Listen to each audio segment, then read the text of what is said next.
Je suis en train de suivre le buzz de cette jeune femme qui s'appelle Rachilou, dont les nudes a fuité sur Internet. Bon, on ne sait pas trop comment est-ce que ces nudes ont fuité. Elle parle d'un téléphone qu'elle a laissé à la réparation et que le réparateur a pris les vidéos qu'elle avait dans le téléphone et a commencé à lui faire du chantage, comme quoi que si elle donnait pas telle somme, si elle donnait pas tel truc, ces vidéos allaient fuiter sur Internet. Et malheureusement, les vidéos ont quand même fuité sur Internet. Bon, je ne sais pas quelle est la véritable version, mais moi, c'est la réaction de beaucoup de gens qui me choque et qui m'écœurent.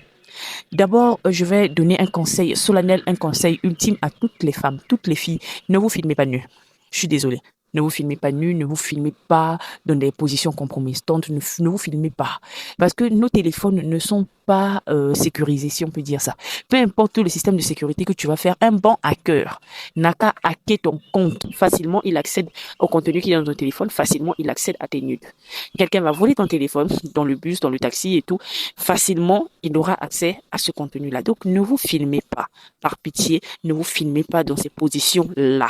C'est très dangereux. Et encore pire, n'envoyez de nudes à personne. Moi, je le dis, moi, Mélissa, même si c'est mon mari qui m'a épousée légalement, qui me demande des nudes, j'en vois pas. Si vous voulez vous regarder nu, payez 2 miroirs. Un miroir devant, un miroir derrière, vous allez bien vous regarder. Donc ça, c'est le conseil ultime et solennel que je donne à toutes les filles. Pas de vidéos, pas de photos de vous nus. Le second point, c'est la réaction de beaucoup de personnes. Ah oui, la fille a fait exprès. Ah oui, elles sont versées dehors. Ah oui, comme ci, ah oui, comme ça. Si la fille a fait exprès de faire fuiter ses vidéos pour devenir soi-disant influenceuse, vous ne voyez pas que le meilleur moyen d'empêcher, entre guillemets, que cette fille atteigne son objectif, c'est de ne pas du tout partager ces nudes-là. C'est de ne pas du tout regarder, c'est de ne pas du tout parler de ça. Si vraiment l'objectif de cette fille, c'était ça, et que vous êtes contre cet objectif-là, ne partagez pas les nudes, ne parlez pas d'elle, ne parlez pas de cette histoire, ne partagez pas les liens. Moi, il y a une go bête, je l'ai insultée, hein, qui m'a écrit sur TikTok, oh tata Mélissa, j'ai les liens, j'ai les vidéos de la fille, je l'ai mal insultée. Comment toi, une femme, on partage les nudes d'une autre femme, et toi, tu prends, tu télécharges ça pour aller partager, ça va chez toi? On a publié des nudes d'une femme, que ce soit elle-même qui est publiée ou que ce soit une autre personne qui est publiée. Pourquoi tu partages ça? Pourquoi tu fais du bruit là-dessus? Hmm? Déjà, si c'est pas elle qui a partagé, vraiment, je n'ose pas imaginer dans quel état psychologique cette fille est en ce moment. Et tu vas voir des mamans qui sont là à insulter le corps de la fille. Oui, les seins sont versés, les seins sont versés. Seins là, si Dieu avait voulu que ça reste debout, il aurait mis os dedans. Donc, ça ne sert à rien d'aller insulter une femme parce que ses seins sont descendus ou parce que ses seins sont comment. C'est sa poitrine, c'est comme ça Dieu l'a fait. Maintenant, vous allez regarder la vidéo là, pourquoi? Vous regardez ça pourquoi?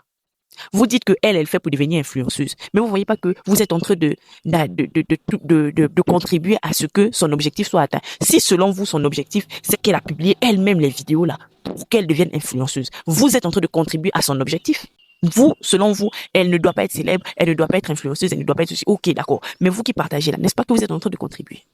Et je vois des femmes qui sont là à insulter le corps d'une autre femme. C'est n'importe quoi. Il faut arrêter. La personne qu'on doit arrêter, si c'est vraiment avéré, la personne qu'on doit arrêter, c'est la personne qui a publié les nudes. D'abord, oui, elle a le droit d'avoir ce qu'elle veut dans son téléphone. C'est son téléphone, elle a le droit de voir ce qu'elle veut. Ce que j'ai dit, c'est que je donne conseil. Évitez d'avoir ça parce que ça peut vous arriver comme ça. Mais même si vous en avez dans le téléphone, personne n'a le droit de prendre ça pour publier. Non, personne.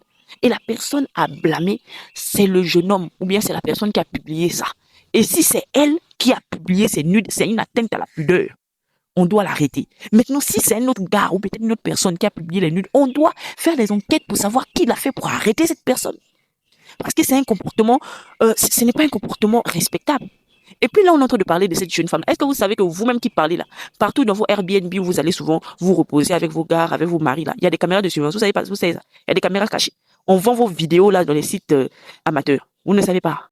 Aujourd'hui, demain ou après-demain, toi, tu vas aller te reposer quelque part avec ton mari là-bas. Tu vas entrer à la douche, te laver, vous allez faire vos bails. Tes vidéos vont se retrouver sur Internet et les gens vont partager. Les gens vont republier. Les gens vont insulter ton corps. Oui. Parce que vous êtes méchants. Vous êtes méchants. Moi, je ne demande pas les liens de ce genre de vidéos bêtes. Les scandales sexuels, là, je ne regarde pas ces vidéos, je ne partage pas, je ne republie pas. Parce que je ne veux pas contribuer à ça. Si cette fille a vraiment publié elle-même ses vidéos pour devenir influenceuse, vous qui partagez là, vous contribuez à ce qu'elle atteigne son objectif. Donc, vous êtes autant sale qu'elle. Maintenant, si c'est pas elle qui a publié et que c'est un autre gars qui a publié la vidéo pour lui faire du chantage, pour l'humilier ou pour la détruire, vous êtes autant méchant, autant mauvais que cette personne qui a publié la vidéo. Pour clore mon propos, mesdames, s'il vous plaît, je vous en conjure, ne vous filmez pas. Parce que nos téléphones ne sont pas sécurisés. N'importe quel hacker peut avoir accès au contenu de votre téléphone. Ne vous filmez pas dans des positions compromettantes. Ça, c'est un. De deux, tous ceux qui partagent la vidéo là, vous contribuez à l'ascension de cette fille. Vous la détestez, mais vous contribuez à son ascension. Oui. Si c'est réellement ça, si réellement elle l'a fait parce qu'elle veut devenir influenceuse, elle veut avoir des vues et tout, vous contribuez à ça. Et si ce n'est pas elle qui a fait, que c'est quelqu'un d'autre qui a fait, vous contribuez à la destruction de la santé mentale d'une personne. Et n'oubliez pas que ça peut vous arriver. Vous les hommes qui publiez et tout, n'oubliez pas que ça peut arriver à votre fille, à votre femme, à votre soeur, à votre maman.